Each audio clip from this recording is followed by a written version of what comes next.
India is deploying to meet the Chinese challenge. The weapons are listed in increasing order of impact. Number 5. India is buying 145 M777 guns at a cost of about $750 million from America's Bay Systems.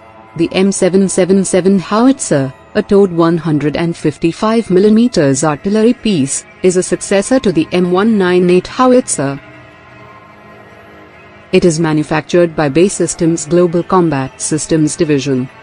Under Make in India initiative, the gun's assembly, integration and testing will be shifted to India. This is first major buy for the Mountain Strike Corps. Note that, the Mountain Strike Corps has been specially raised to defend India's border with China.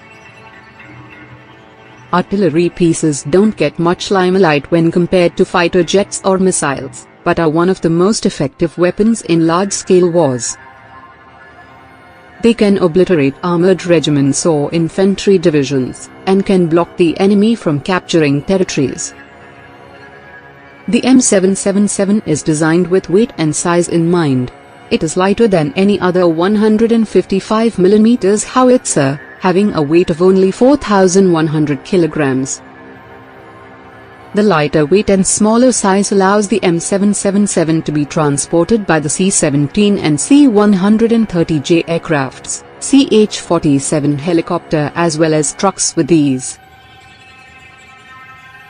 Number 4.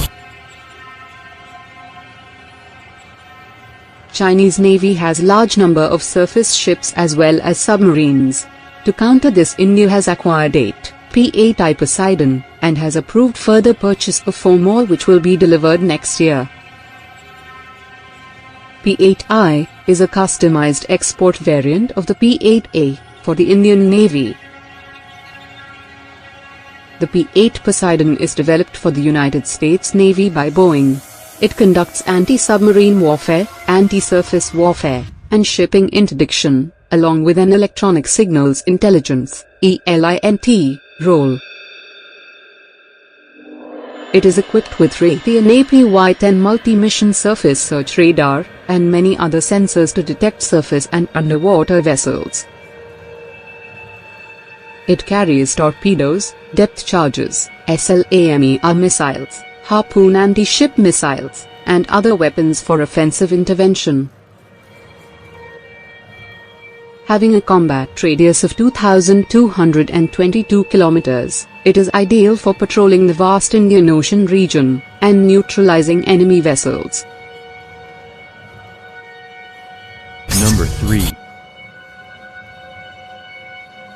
BrahMos is the only supersonic cruise missile in the world. It is jointly developed by Russia and India. It has a range of 295 kilometers, and travels at speeds of 2.8 to 3 Mach. It can be launched from submarines, ships, aircraft or land.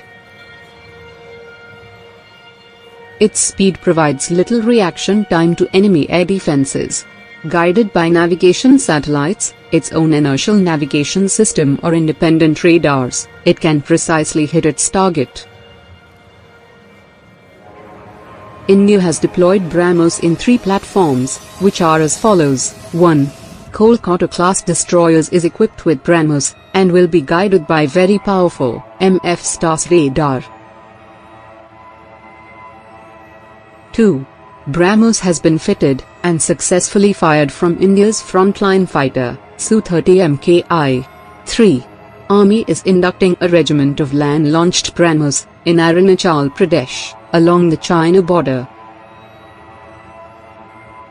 Chinese do not have a defense against BrahMos. There is only one defense system in the world, known to have high chances of defending against BrahMos, that is, Barak 8, which is jointly developed by India and Israel. Number 2. INS Arihant is the lead ship of India's Arihant class of nuclear-powered ballistic missile submarines. The 6,000-ton vessel was built under the Advanced Technology Vessel Project. It is India's first nuclear-powered submarine. Construction of 3 more submarines of this class is also underway. It has 4 vertical launch tubes, which can carry 12 smaller K-15 missiles, or 4 larger K-4 missiles. K-15 is a nuclear-capable submarine-launched ballistic missile with a range of 700 kilometers. K-4 is an intermediate-range nuclear-capable submarine-launched ballistic missile having an effective range of 3,500 kilometers. India currently possesses the ability to launch nuclear weapons from land and air. Our hand, armed with K-series missile, will complete the nuclear triad with the capability to launch nukes from sea. This way India will have a very reliable second strike capability and deter China from any misadventure. Number 1. Agni-5 is an intercontinental ballistic missile developed by the Defence Research and Development Organisation (DRDO) of India. Though the reported range of Agni-5 is 5,800 kilometers, it is widely believed that Agni-5 has a range of 8,000 to 10,000 kilometers. Even with stated range of 5,800 kilometers, it can hit most parts of China. It carries a 1.5-ton warhead, has a speed of 24 Mach and accuracy of less than 10 meters. Though exact details are classified, it is widely speculated that Agni-5 feature multiple independently re-entry vehicle (MIRVs), with each missile being capable of carrying 2 to 5 separate nuclear warheads. It is India's most powerful deterrence against any Chinese aggression. Above the clouds, high in the Himalayas, the old Silk Road climbs through 14,000 feet to the Natula Pass, where two immense nations meet. It's here that India comes face to face with China. 40 years ago, they fought a fierce frontier war. Now, finally, the border is reopening for trade.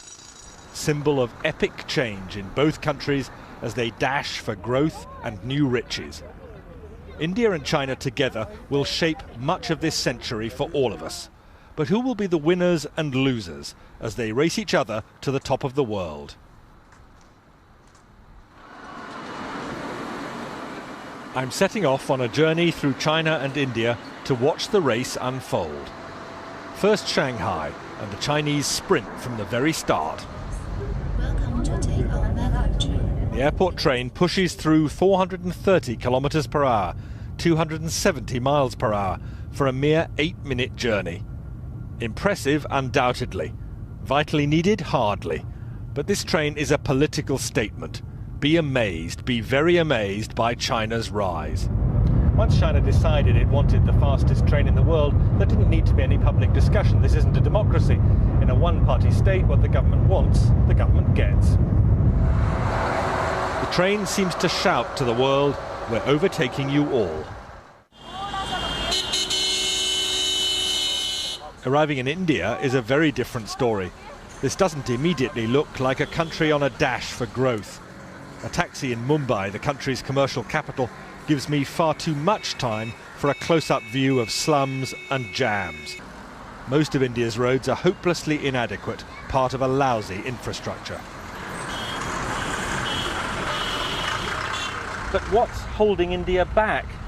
Partly it's the need to persuade people in overcrowded areas like this to move out of the path of modernization. They can't be forced out of the way. It's called democracy. But how does it look to those creating the new wealth? Hi. Nice to meet you. Good What do you think to- would suit me? I can do all kinds of shoes. I like these ones. These Yeah. are really smart. In Shanghai, Billy Wang's handmade shoes tell a powerful tale. Billy took me to his small factory, a tiny but thriving part of China's manufacturing boom. His workers copy from photos their customers' favourite shoes. It's all imitation, not innovation. The business is expanding very fast, like all Chinese manufacturing, and Mr. Wang certainly doesn't question China's system, which helps make him rich. I'm just a shoemaker. I just worry about my shoes. Nothing else matters to me. I just want to make good shoes. How much does your business and your future success depend on China's government? According to the Chinese way of thinking, the political system is decisive. Everything else comes second to this. And that's the message big picture China tells you too. In the new Shanghai, with its soaring temples of capitalism, the fast track to wealth has been produced by a rigid political system, communist in name only now. Shanghai's international port is part of national success built on an unwritten deal. Business stays out of politics, especially when the political system delivers so much. The port director told me he's immensely proud of what's been achieved. This area is for refrigerated containers. Over there, those are for hazardous materials. Most of these are for normal dry goods. This whole port was built in 1990. Every year, we're growing by 25%.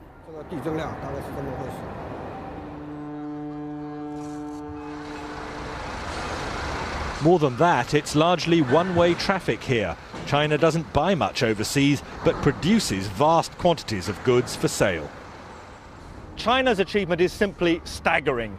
Single-minded, one-party government making clear decisions which mean that China dominates the export world. It's staggering to watch this. Containers coming on and off ships simultaneously, most of them coming into China empty, most of them going out crammed with Chinese exports. This isn't something that should worry just India, it worries economies across the world. A huge trade imbalance. Basically, we have a lot of construction going on right now just before the monsoons.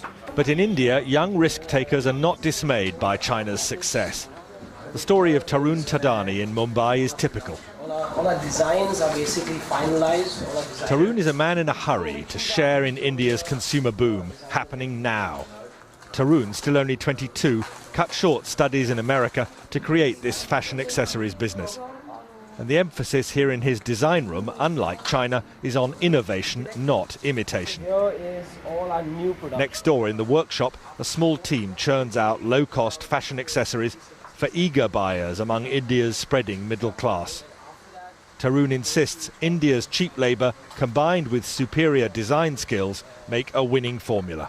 We never copy directly. We spend so much time, consistently trying to make new products, new designs, new things out there, finding new trends, just keep developing in new styles.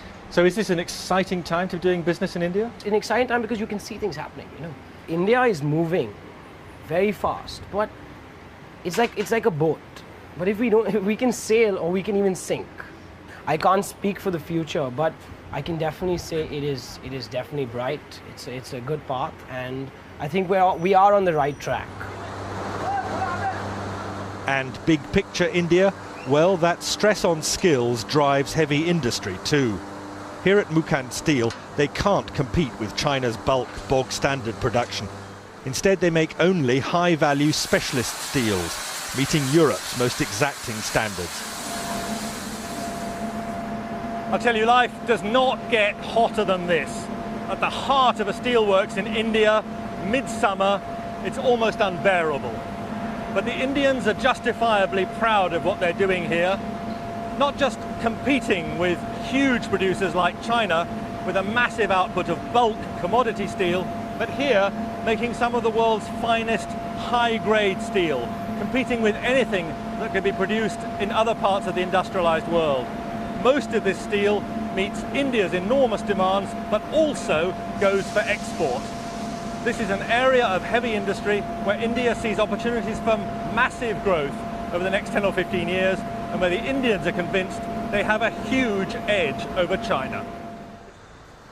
Outside, away from the intense heat, I hear some fighting talk from the marketing director. India can catch up and then overtake China.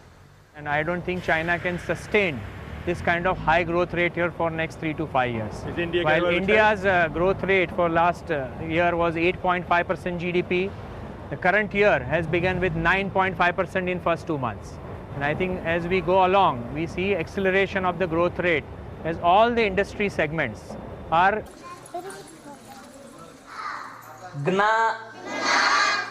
And fighting poverty means giving children skills which could lift them to jobs inside India's urban-led boom. An escape route from very low wages working the land. What would you spend it on? As it is, the headmaster sometimes despairs at the risk of perpetual poverty here. Because uneducated parents, they are not sending their children properly to the school. Absentees, their children absentees, they are at least continuously nearly 10 to 15 days they are absenting. By that way, will not understand lessons properly. But if they get better educated, will that give them a different chance in life than their parents? I mean, is the future for them better? Definitely, sir. Definitely. Now look at this. Still India, but the contrast could hardly be more extreme. This is the breath-catching campus in Bangalore of Infosys, India's own homegrown software giant, and a major contributor to India's explosive growth. We have a faculty of 180 people who are faculties in computer science. This is possibly the largest computer science faculty anywhere in the world. Mohandas Pai, Infosys director, is showing me a vision of India's future. And the biggest emphasis of all here, no question, it's on teaching. Taking the highest achievers among India's college leavers to even greater heights. They see no limits to the country's future or their own. I want to leave a mark. I'm looking at making a difference somewhere down the line. It's not like everything is already done. So there's so much that's yet to be discovered, there's yet to be tapped. So that way, there's a lot of scope to make a difference. Is this an... Number 5. Since 1970s, lot of progress have been made in SAM, surface-to-air missile, technology. SAMs play a very important role of anti-area/access denial. Any area defended by a modern SAM, like S-400, is very hard to penetrate, even by the most technologically advanced aircrafts. These systems are also economically more viable, as a missile costing $0.2 to $0.8 million can take out a $30 to $50 million plane. To defeat these systems, a new category of air-to-land missile have been developed. They are designated as anti-radiation missile, ARM. They are commonly carried by special aircrafts in seed role. Currently only a handful of countries, like the US, Germany, Russia and Brazil have built this kind of missile. Number 4. All SAM need radars for targeting. ARM are designed to pick up signals or radiations from radars and communication facilities, and then target them, leading to their eventual destruction. The primary purpose of this type of missile is to degrade adversaries' air defenses in the first period of a conflict, in order to increase the chances of survival for the following waves of strike aircraft. They can also be used to quickly shut down unexpected surface-to-air missile sites during an air raid. Number 3. The Defense Research and Development Organization, DRDO, is working on anti-radiation missile, and is named as New Generation Anti-Radiation Missile, NGARM. It is expected that the maiden flight test will be held by the end of 2016. The Indian Air Force would be inducting this missile within 2 years, following the completion of all the developmental trails. The missile is of indigenous development, including its seeker. This seeker is placed in the front end of the missile, and picks up various radio frequencies. Number 2. The missile is a single-stage, solid-fueled system, and will be using dual-pulse propulsion system instead of thrust propulsion. This is the first time DRDO is using a dual-pulse propulsion system. The missile will initially coast by firing the first pulse. The second pulse will be initiated just before interception of the target, that is the terminal phase. The missile has a range of 100 kilometers to 125 kilometers. Number 1. The missile will be mounted on India's frontline air superiority fighter the Sukhoi Su-30 Mki and the indigenous multi-role fighter, HAL LCA. Currently the Air Force equips its Su-30 Mki fighters with the Russian Kh-35 missile and uses the French Martel anti-radiation missile on its Jaguar and Mirage aircrafts. The Air Force is negotiating